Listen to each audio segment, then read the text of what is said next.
Welcome to the Into the Ashes transmission. If you're here, then like us, you're fighting to survive. The world is different now. It is no longer safe in the world. There were things out there, things we thought weren't real. We used to tell children there was nothing to be afraid of in the dark. We were wrong. The world was destroyed, and we're learning about the things emerging from out of the ashes. Join us each week to learn about what's out there.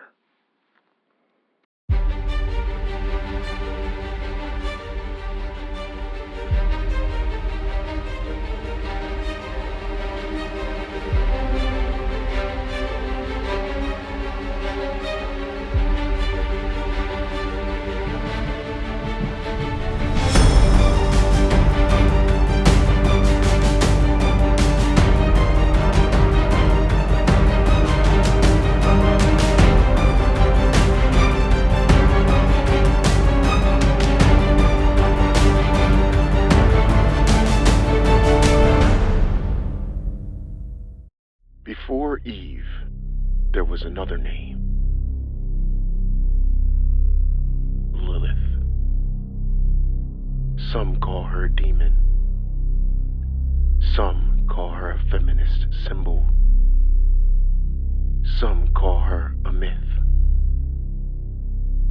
But what if the story we were told was incomplete? What if she wasn't cast out? What if she walked away? And what if the reason she left Eden was love? Today, we're diving into the historical lore of the alleged first woman. And then, we're stepping into the darker, hidden truth behind her role in Out of the Ashes, where she is not a footnote in creation, but the architect of what comes after it. Lilith does not appear in the Genesis creation narrative the way Eve does. Her most famous origin comes from later Jewish folklore, particularly the medieval text known as the Alphabet of Ben Sira. In that tradition, Lilith was Adam's first wife. Unlike Eve, who was formed from Adam's rib, Lilith was said to have been created from the same earth, equal in origin, equal in form. The conflict, according to the tale, began when she refused to be subordinate. She would not lie beneath Adam. She would not submit. And rather than comply, she spoke the ineffable name of God and left Eden. Over time, her legend evolved. She appears briefly in the Hebrew Bible in Isaiah, often translated as a night creature. In later mysticism, especially in the Zohar, she becomes associated with night spirits and seduction. Medieval traditions painted her as a child-stealing demon, a destroyer, a seductress, a symbol of chaos. But here's what's interesting. The earliest core of her story isn't about evil. It's about refusal. She left. And history, often written by institutions of order, tend to vilify those who leave. The figure of Lucifer is layered in the same way. The name Lucifer means light bringer. In Christian tradition, he becomes associated with the fallen angel cast out of heaven. But in earlier context, the term referred to the morning star, Another story of brilliance and exile. Two beings, both associated with rebellion, both cast out, both reframed as villains. History does not record them as lovers. That part is mythic reinterpretation. But the symmetry is compelling, and that symmetry becomes the foundation of Out of the Ashes.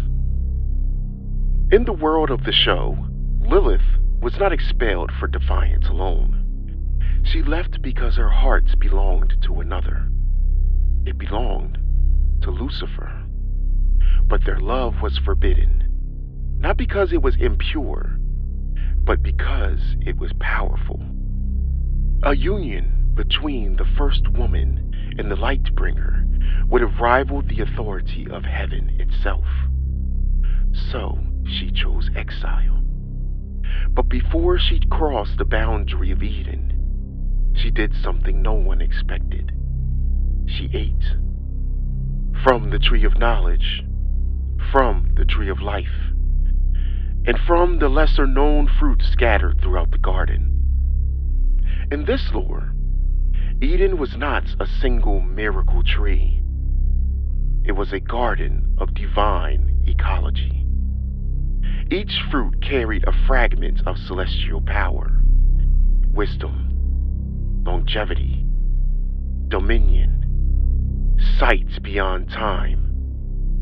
She consumed them. And Eden did not strike her down. Instead, it transformed her. She became immortal. Her body no longer bound by decay. Her spirit infused with God-like resonance. And when she left the garden, she did not leave empty. She carried creation with her. Not Adam's, but her own. She would give birth not through submission, but through power. And her children would not be human. In Out of the Ashes, Lilith is not a monster in the shadows. She is the strategist, the long memory, the architect behind the fractures of the modern world. While humanity battles environmental collapse, while governments fall, while bloodlines awaken, she watches, because she has always been patient. Her immortality makes time irrelevant. Her children, whose identities we will explore in future episodes, move quietly through history, influencing, positioning, preparing, and the apocalypse. It may not have been an accident. If the world born from Adam and Eve's lineage was built on order and obedience, then perhaps the ashes are not destruction. Perhaps they are correction. Lilith does not want to end humanity. She wants to reshape it. Through her bloodline, through awakening, through inheritance for her family. History calls her a demon. Tradition calls her cursed. Religion calls her fallen. But in this story, she is a woman who chose love over submission, power over silence, exile over obedience, and immortality over erasure. The question isn't whether Lilith is evil. The question is whether history feared her. The question is she evil of the purest kind, or a mother protecting her children from genocide, whose story has been twisted over the millennia? If you enjoy mythological deep dives, theological reinterpretations, dark fantasy lore, and layered antagonists, subscribe. In the next video, we'll explore the children of Lilith, their roles in the apocalypse, and whether Lucifer still walks beside her. Comments below. Was Lilith a villain, or was she the first revolutionary?